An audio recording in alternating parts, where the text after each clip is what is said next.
sensational editorial look. It's very editorial, literally printed on the forehead. Oh, I think it's great.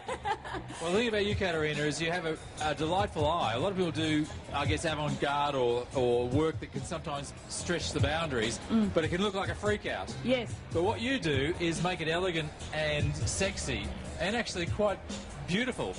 So why do you have that sensibility? Have you had to learn that, or do you get inspired by things around you, or is it just something that comes natural? I love all that crazy stuff. Like, you know, John Paul Gaultier's collection is absolutely wild, and all of that. And it's very, very inspiring. So it just triggers, something in your tummy that you think, oh my God, that's so good, how have they done it? And then as I was prepping for my shoot, it was something in my head, and I wanted to do something, and I said, what about if we did this and this? And that's just how it is. I just work it in. I try to work it. How can I do it? Make it. It's got to always be commercial for me, in the sense it's got to be elegant on the edge, but it's got to be good for the shop. It's got to be good for business. Are there ever times where you do something and you think, oh no, it looks plain ugly, I'm on the wrong track here? Yes, absolutely. And I think that is really terrible. I don't like it. And it could be in the middle of the shoot. And that's generally I'm having a meltdown. Yeah. I have a little thing that if I get really nervous or I don't like what I'm doing, I do this. Like I'm thinking, oh my God, and if my staff see me doing this, and they go, uh-oh, this is not going down well here, there's a problem, and it's just, and sometimes those meltdowns are really, it's not working, you've got to go to another dimension. Okay, that's not working, let's move, and it's hard. And that's why I always say, you've got to have your briefing and know where you're going, but you've got to be careful because it might not quite work. And are you actually designing things in your head, or do you wait till you see the talent, wait till you see what, a selection of clothes? What comes first, your inspiration, or are you getting inspiration from other elements? All different things. I get inspiration from lots of different things. But when, you see things that are very exciting and you find that very inspiring. But when you've got to, like for me, when I've got to do a shoot, I'm a bit of a hoarder, so I hoard all my magazines and I hoard everything and look out if anyone touches them. But when it comes to the brief, and then I, bring the photographer in, and then I lay them all out, and they could be all on different way out there, or that's been done. And sometimes you put things aside that you liked, but then you're not shooting for 3 months, and then that's passé. Yeah. And you go, that's been done together, so you have to move. And so then you're hungry for something fresh. So you pull them all in together, and then once you've got the idea, then the talent. Okay, and then you've got to change the hairstyle to suit the talent, because the talent's important, then the hair. So there's always going to be some compromise in the process, always. Isn't there?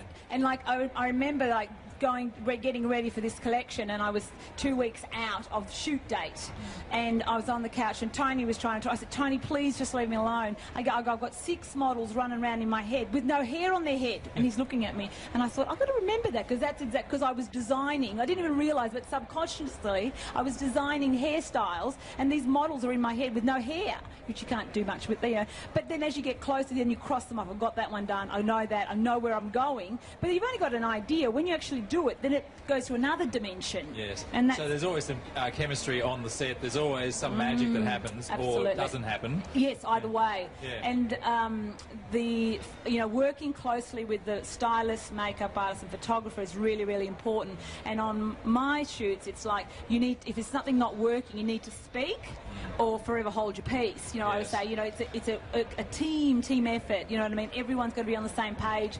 Doesn't work otherwise. And who styled you today? Because you look brilliant. Stand up, do a twirl. I just told you I've been to Paris, so this is from Paris. Okay. It's lovely. What design is that? It's actually only a small designer in Paris. I don't even know their name, but it was just a small store just before I left. They always say money in your wallet before you get on the plane. It was one of those. Money in your wallet. Well, that's free money. That's found money, isn't it? Yeah, whatever. But it's usually in the form of a plastic card. Yeah, that's true. Yeah, it's like I've still got some credit left. That's good. It's no use bringing it back. And look at the shoes, girls. Check those out. Well, frills and tassels were very, very big in Paris this year, so I had to come back with a pair. You were forced to, weren't you? Yeah, absolutely. Okay, over to Susan. Susan. Caterina. Yes? This is the part we call the roundup, where we get to know more about you than you thought we would. Okay.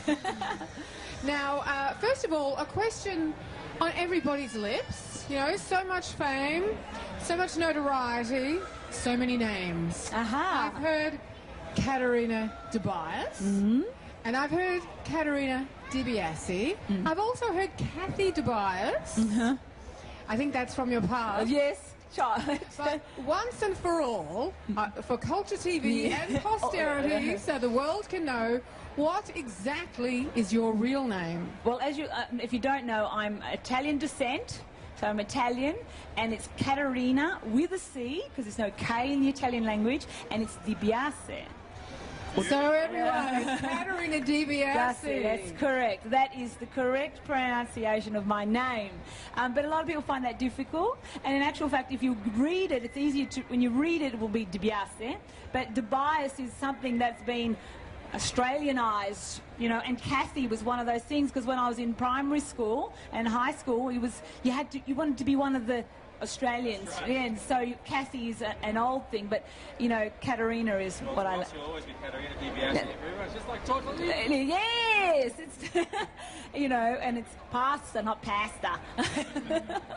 But that is my name. It's Italian. Thank you. Now that we've set the record straight, you're welcome. I'm with the real question. Okay. So just treat me like your therapist and say the first thing that comes into your head. I'll always get into trouble. And when I ask you, cat or dog? Cat. And why? Cat, my name, yeah, it would have to be my name. Someone else said, but I think it's my name, yes. So if you weren't a hairdresser, what would you be? I would be, now, if I think about it now, I'd be an interior designer. Originally, I started hairdressing to be a beautician. Okay. Yeah. Now, in the movie of your life, who would play you? Oh, Jesus. No. I don't think he's alive anymore. He's not. In the movie, oh my God, poor woman. I don't know.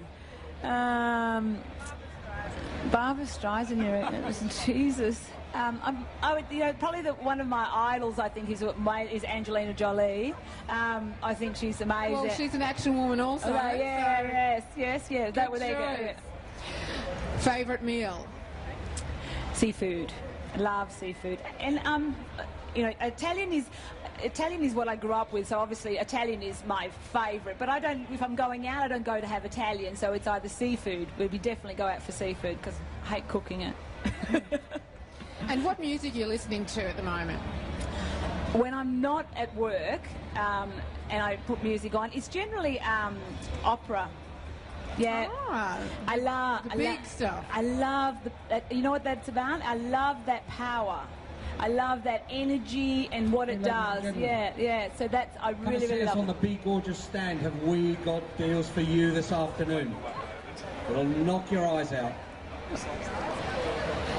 Now, Caterina. Talk to us on the Be Gorgeous hair stand.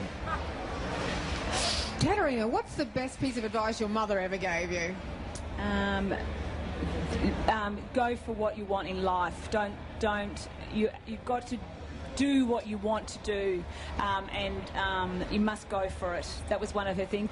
Being an Italian that was sent out as a young girl, so she couldn't do what she wanted to do, and she said... On the Be Gorgeous hair stand, if you come within the next 10 minutes, the first 10 customers will receive a G5.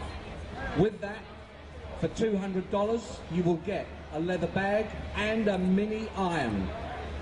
There you go. First 10 customers, one G5, value $200, leather bag to the value of $75, and a mini iron, all for $200.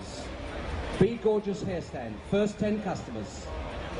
So Mum would always say, go for what you believe in and do it now, and you know, and don't wait, because you never know what's coming ahead. It was one of her things, like my first trip overseas. And she just said, whatever you want, you got to do it there and then, because you might not be back tomorrow. That was one of her things. Excellent. Now, Caterina, after that very fulfilling answer, here's a little one to get inside your head. What's your guiltiest pleasure? Shopping, of course. Oh, that was too easy. All right, so this one might be a bit harder. What's your secret skill, which will now no longer be a secret? My secret skill? I don't know if it's such a secret. It's not. I actually, I don't know if people believe me, but my secret skill is practice makes perfect, and I practice what I preach. Fabulous. And finally, what's your favourite part of Culture Magazine? I love the photographic spreads and the editorials. Yeah. Yeah, I love the photographic. That would have the first thing that you said. That was the photographic spreads. Love that. Fabulous. Thanks, Caterina. Thank you.